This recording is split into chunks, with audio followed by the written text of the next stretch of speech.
Hi, I'm Dr. Madhu Chopra, back again with my TVs on women entrepreneurs. And I have a brilliant person with me today. See, I don't have any gender vibe. I favor gender equality, but my series is only about women in the women in business is actually a good thing. So it's not easy, but the fact that it is there is something I need to talk about. A successful woman in business is really inspiring. Now to have all that and more against all the odds, against difficulties, against bias, against so many things is what makes my story today very, very, very fabulous. I have with me a girl I've known for quite some time already, and I see her bloom and grow into intelligent, smart, very beautiful person, head screwed on tight on her shoulders. And yes, you will be proud to hear her story and really inspired by her story. I have with me today Ms. Parisa Ahmed. Welcome to my show, Parisa. And I hope I have done justice to my introduction about you, but I really don't know you. Who are you? Wow, thank you so much, Dr. Madhu, for having me on your show and for such an amazing introduction. I'm absolutely floored to be here and to be interviewed among such inspiring women. So who am I? That's such a robust question. I'm an artist, I'm an entrepreneur, I'm a daughter, a sister, a partner, a adventurer, a lover of life, a liver of passions, a cat mom, a plant mom. So, yeah. Great. I mean, you have so many adjectives and words for yourself. I'm really happy. So let's start with the very beginning. Okay. You are an educated girl, you did good in your studies. In what, how did you step into your career? What was your career plan? Did you know what you wanted to do? Hey, how did you pick up your career? Well, starting from the very beginning, I come from immigrant parents. I was born in India. My parents were born and raised in India. My grandmother came from a small fishing village in South India and had her kids and raised them to be highly successful. And I've seen a lot of women in my family work very hard to accomplish the unbelievable against all odds against them and blow everybody's minds and blow everybody away. And so I've seen a lot of inspiring women in my life and come from a lineage of very inspiring, hard-headed, strong-minded women. And I take a lot of pride in that. And I think that has been a very integral part of forming me into who I am today, of not tolerating people's opinions of what I need to do with my life, but listening to my heart and my instinct and working hard to achieve the life that I want to live for myself and making my family and friends proud along the way and including them in that journey. Can you make you rebel? Did you have to rebel against Lord because you come from a very different background from another very different countries, setting your life out here wouldn't have been easy. And then you made career choices. Yeah. So do you consider yourself a rebel or this is how I think I've found a very delicate finesse of being a rebel and also getting my way. So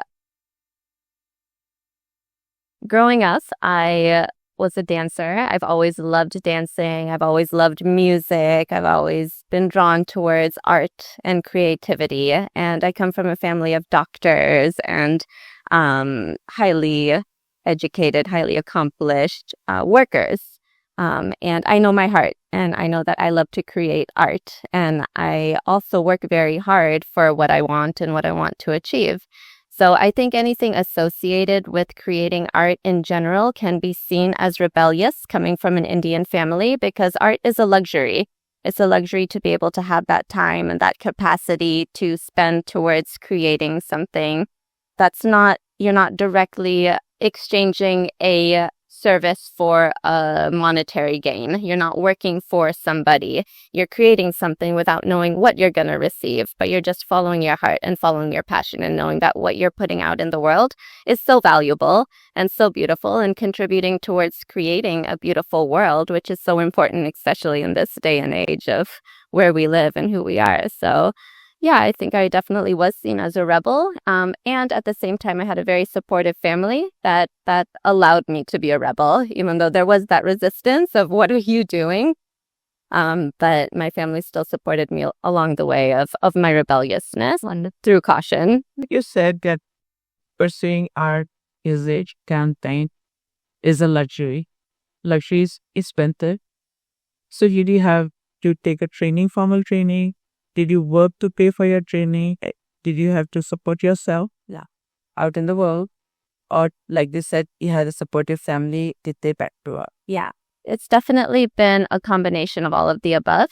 It's been a Maslow's hierarchy of needs situation of I did my undergraduate, I did a double major, I majored in economics, professional writing. I worked in the corporate world for a majority of my life, climbing my way through leadership positions in different corporate settings. And that's what I knew success to be, is just climbing that corporate ladder, working hard, earning your paycheck, and being successful at your job that you've been hired to do.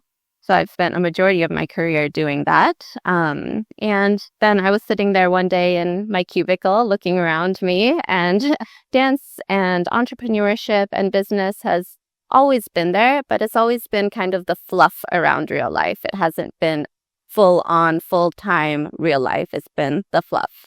And I am wondering, what do I do to change that? How do I make my passion and my art and my heart and my creativity more than the fluff? How do I make it what is sustaining me? How do I make it what I'm flourishing in?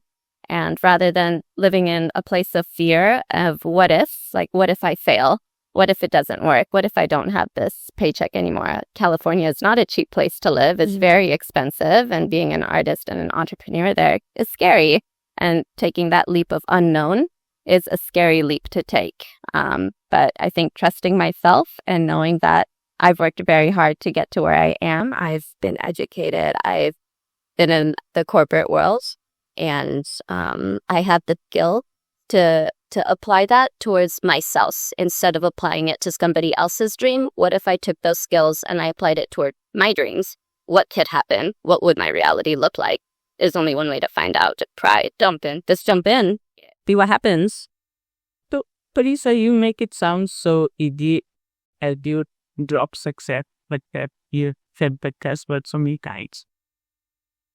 I want people to know that what is the formula that you have found leading to success in the cockpit, success in following your dreams, your passions, and how you sustain your needs to this unconventional method of living a life. Yeah. So, what would you like to tell my listeners about what is your formula for success? Success is when hard work meets opportunity. It's a habit. It's small habits every day. It's taking one step at a time. It's following your heart. Short goalposts, small things. Wake up early in the morning, exercise, drink water, plan out your day, make your to-do list. What do you need to accomplish today? What can get pushed to tomorrow? And just stay consistent with it. Consistency is key. Did you get that you had a lot of family support in all this? Did you have to leave your family behind, the family that supported you, see them behind to follow your passion? Did you have to set people back and put there? Is it in your world? In a sense, yeah. My entire family lived in Florida, where I am now visiting them. And I live in California on the entire other side of the country, and it's so far away, and I miss them so much, and my opportunities are there. How old were you when you said stuff? When I moved out of the house, I was probably 22 years old. It's pretty young. It was your decision completely and you had to do it that way. Yeah.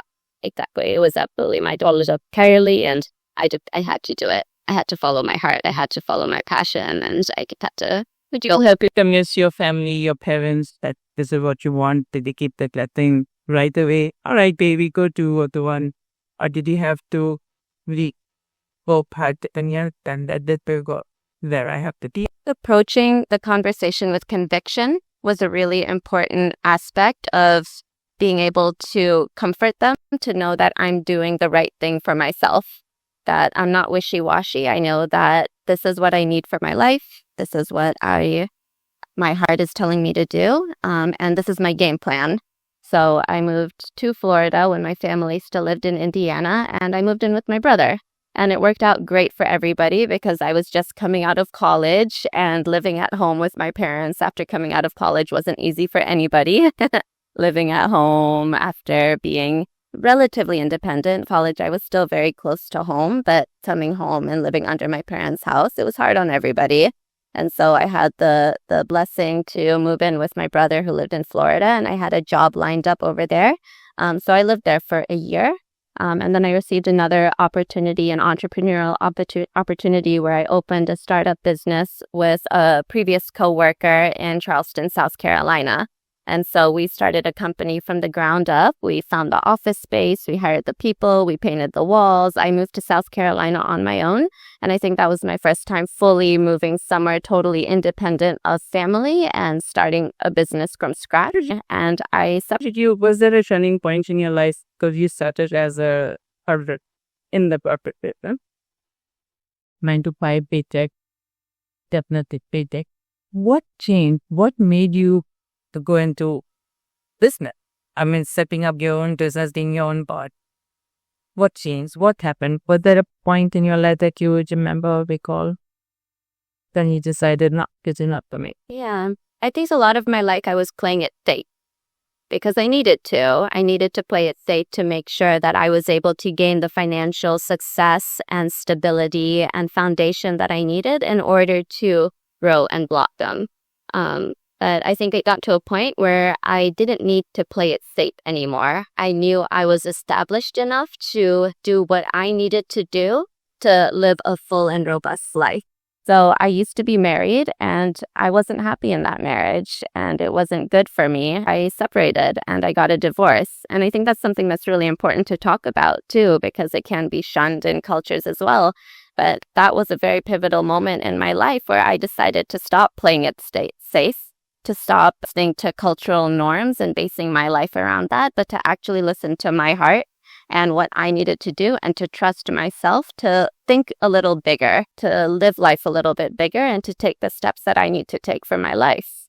So that changed when I stopped playing safe and I stopped thinking small and trusting in myself and leaping in the universe. So I left a long-term relationship, a community that wasn't serving me, and I created a brand new life for myself where I started my own business. I started my belly dance business. I found a new partner. I moved to a dream location. So belly dancing, the art you were talking, is this a very conventional form of art that you pursued, or was this something that your body just moved and wanted you to do it?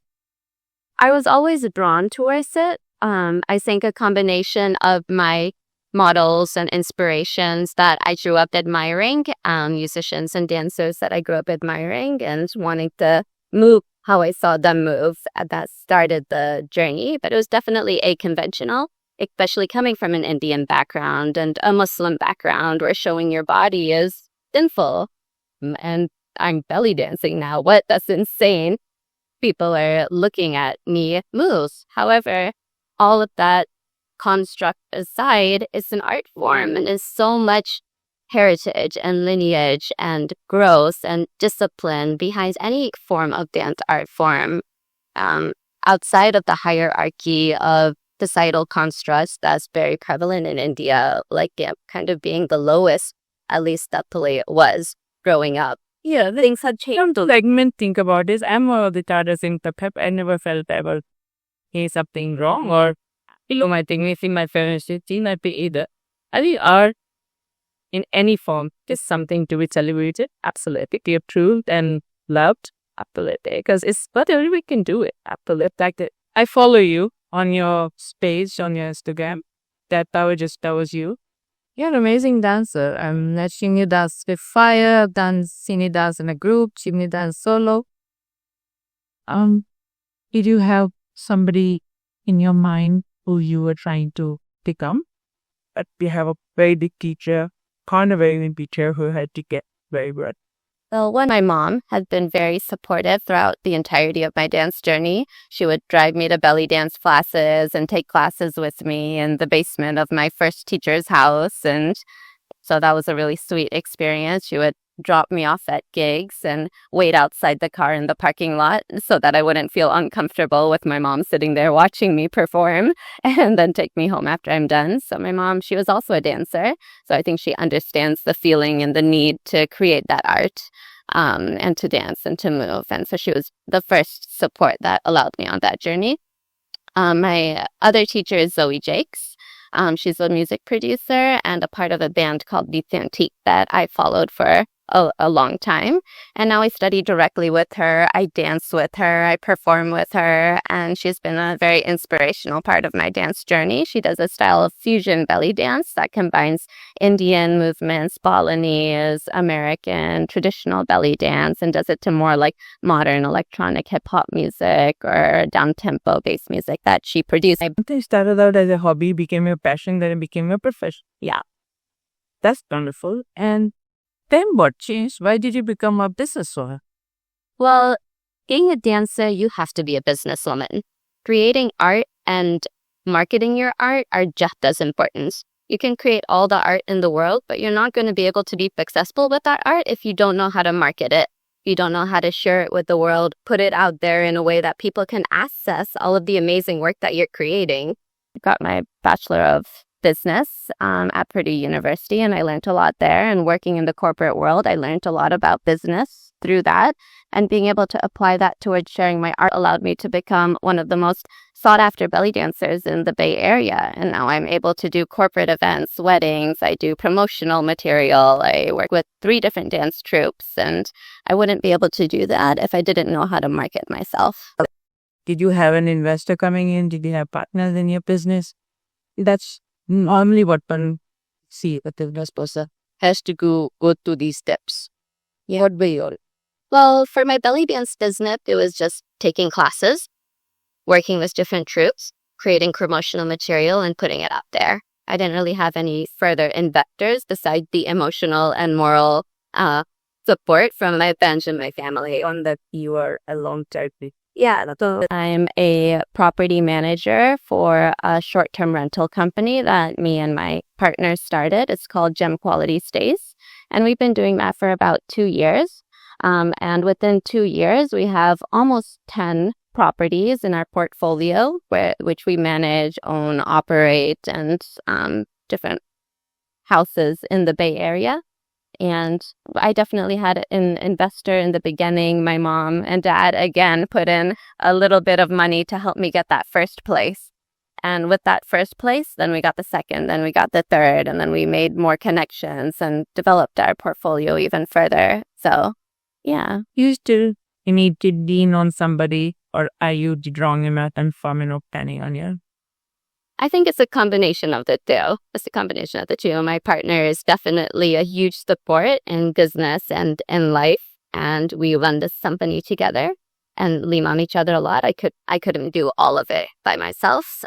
So he's able to go to the properties, do the weed whacking or break the broken lock or fix the door handle or things like that. And I'm able to work on the remote side of communicating with the guests, doing the paperwork, doing the finances. So playing to our strengths in that way as we continue to grow the business. What was adversities you faced pursuing both these careers? They're so different from each other. Yeah. Did you have the pain, then the buyer? You have the pain. Either Hannah is doing that kind of question. If people question your moral value, if people question your integrity. So many things can happen. You have to go through a lot of it. Definitely. Yeah, I think adversity comes in each field individually, and it comes within both fields relating to each other.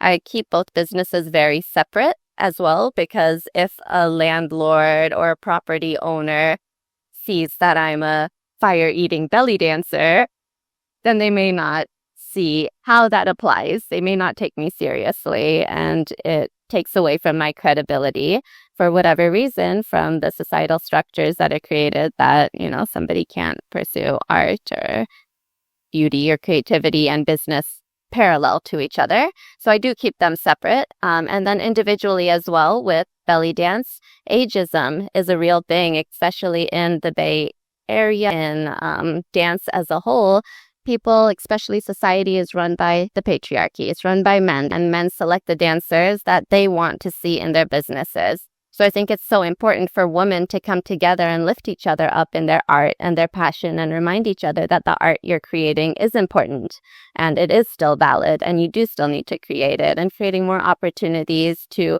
create that art together and share that art together and pursue the value of the art that you're creating. What yourself in a year, in 5 years side, 10 years side, not just professionally, but as that you are.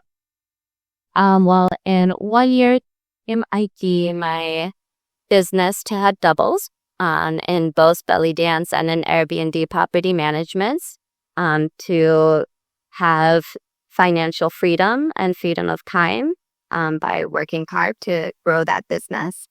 In 5 years' time, I'll be 40, so that's crazy to think about, but more settled, maybe a family, maybe have a home that I own, and be able to put all of the work that I've done into something more stable and more solid.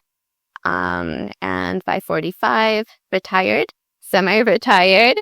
So everybody you want to retire by 45. Yeah, I think it's possible. It takes a lot of hard work in the beginning, or at least creating ways and multiple forms of passive income. I want to continue to pursue my dance, pursue my art, travel internationally, take more workshops, take more lessons, do more performances, and just create more opportunities for me, my family, and my friends and partner to have experiences together and follow our heart. Are I wrong if I call you tree-spirited, tree-thinking, tree-moving, tree-flying, guilty? Get that very often.